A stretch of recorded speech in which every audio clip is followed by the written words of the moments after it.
14. janúar. Það er hægt að gera svo margt dásamlegt í lífinu, en hvað gengur þér best að gera? Áttaðu þig á því, gerðu það og njóttu þess.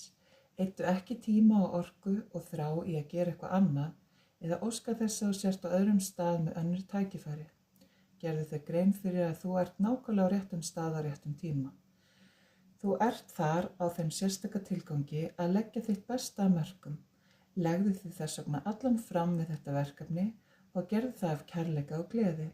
Sjáðu hve lífið getur verið skemmtilegt, ekki aðeins fyrir þig, heldur einnig fyrir alla aðra í kringum þig. Þú getur ekki gert þér vonir að verða hluti af heildinni nema að þú gefir allt það besta af þér til hennar.